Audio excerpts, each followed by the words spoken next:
آج باقی سارے شعبوں کے لیے تو چھوٹا موٹا کورس چاہیے کہ بیٹے نے فلاں منصب پہ لگنا ہے لہذا یہ ڈپلوما حاصل کر لے، اور دکان کھولنے کے لیے ہمارا معاشرہ سمجھتا ہے کسی کورس کی ضرورت نہیں۔ اگر یہودی کی دکان ہو، ہندو کی ہو، سکھ کی ہو اور معاشرہ ایسا ہو تو پھر تو ضرورت نہیں، وہ سب جہنم کا سلسلہ ہے۔ لیکن مسلمانوں کا ملک ہو، مسلمانوں کا ماحول ہو اور مسلمان دکاندار ہو تو پھر وہ اپنی مرضی سے نہ بیچ سکتا ہے نہ خرید سکتا ہے، وہ اپنے قرآن سے پوچھے گا۔ سرکار کی ہزاروں حدیثیں ہیں سودا بیچنے کے بارے میں، اس سے پوچھے گا۔ اگرچہ گاہک راضی ہے، دکاندار راضی ہے، مگر اللہ تب راضی ہوگا جب دین راضی ہوگا۔ تو حضرت عمر رضی اللہ تعالیٰ عنہ نے بازار میں داخل ہوئے تو ہر دکاندار سے آپ نے بے کی قسمیں پوچھی، بے باطل اور فاسد کا فرق پوچھا۔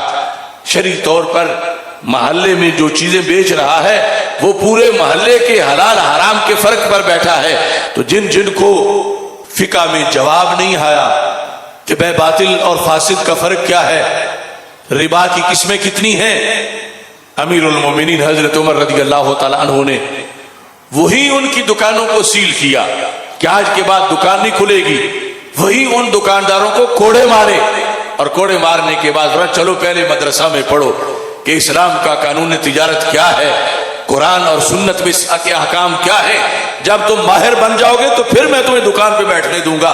اور فرمایا لا یبیع فی سوقنا الا فقیہ، فرمایا ہمارے بازار میں صرف فقیہ ہی سودا بیچ سکتا ہے۔ آج مسجد میں فقیہ کا ملنا مشکل ہے، آج مدرسہ میں فقیہ کا ملنا مشکل ہے۔ عالم یا خطیب عام بات ہے، فقیہ ہونا بڑا مشکل بات ہے، لیکن نظام مصطفیٰ یہ ہے، اسلامی سیاست یہ ہے کہ حضرت عمر رضی اللہ تعالیٰ عنہ نے کہا میں اہل غیرے کو دکان پہ نہیں بیٹھنے دوں گا، اس کا ایک کورس ہے، وہ کورس پہلے کرو، چونکہ تم کو اگر معلوم نہیں تمہارا رزق بھی حرام ہے، جس نے خریدا اس کا بھی حرام ہے۔ ہر وقت خرید و فروخت ہو رہی ہے، اور وہ خرید و فروخت اگر انگریز کے قانون کے مطابق ہے، باطل نظام کے مطابق ہے تو پھر کسی قسم میں وہ بے باطل ہے، کہیں فاسد ہے، کوئی ربا کی قسم بن رہی ہے جو ہزارہ اقسام ہے۔ فرمایا پھر نماز قبول نہیں ہوگی، پھر رزق کی بنیاد پہ برکت نہیں ہوگی، دعائیں قبول نہیں ہوگی، معاشرہ بے برکتی سے بھر جائے گا۔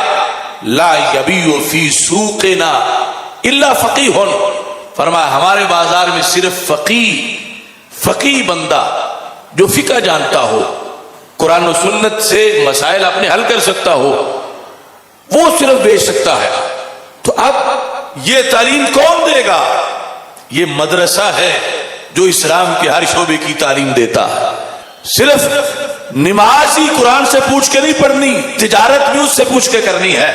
ہدایہ میں حضرت زید بن ارقم رضی اللہ تعالی عنہ کے لحاظ سے حضرت سیدہ عائشہ صدیقہ رضی اللہ تعالی عنہ کا یہ فرمان موجود ہے کہ حضرت سیدہ عائشہ صدیقہ رضی اللہ تعالی عنہ کو پتہ چلا کہ زید بن ارقم نے بے اینا کی ہے۔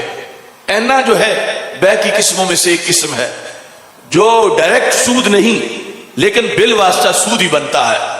حضرت زید کو اس کے بارے میں اطلاع نہیں تھی، انہوں نے وہ سودا کر لیا ایک لونڈی کا، ان کو پیغام بھیجا ام المومنین حضرت عائشہ صدیقہ رضی اللہ تعالی عنہا نے۔ سرکار دو عالم صلی اللہ علیہ وسلم کا وصال ہو چکا تھا، حضرت عائشہ صدیقہ رضی اللہ تعالی عنہا نے انہیں کہا کہ یہ سودا واپس کرو، یہ جائز نہیں، اور ساتھ انہیں بتایا کہ اگر تم نے سودا واپس نہ کیا تو اس کی نحوست کیا پڑے گی؟ کہنے لگی قد ابطل اللہ حجک و جہادک مع رسول اللہ صلی اللہ علیہ وسلم۔ زید بن ارقم تم ہو صحابی رسول صلی اللہ علیہ وسلم، اور تمہاری بڑی خوش قسمتی ہے کہ تم نے اللہ کے رسول علیہ السلام کی قیادت میں حج کیا تھا۔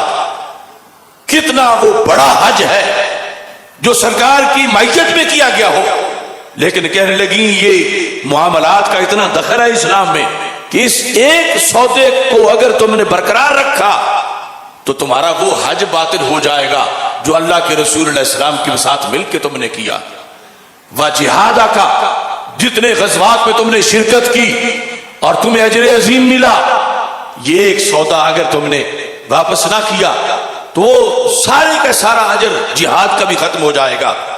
اب دیکھو یعنی ایک سودا یہ دنیا داری میں اسلام اور دین کا دخل کتنا ہے؟ لوگ سمجھ بیٹھے ہیں جو کچھ ہوا چلو عمرہ کر آئیں گے، ایک نہیں چلو 2 کر آئیں گے، عمرے کے ساتھ حج بھی کر آئیں گے، تو دکان پہ جو گھپلا ہوا یا جو غیر شرعی بیع و شرا ہوئی یا ملازمت میں یا تجارت میں یا ٹھیکوں میں یا مختلف جو شعبہ جات ہیں، تو اس میں وہ عمرے کی وجہ سے گناہ دھل جائیں گے۔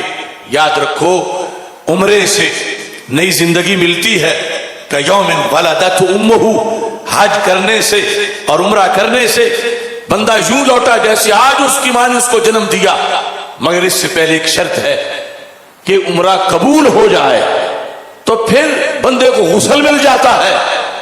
اور یہ اگر بیع و شرع اور معاملات بندے کی شریعت کے مطابق نہ ہوں تو عمرہ قبول نہیں ہوتا، بلکہ پہلے کیا ہوا بھی ضائع ہو جاتا ہے۔ یہ ہے یہ شہادت گاہ الفت میں قدم رکھنا ہے۔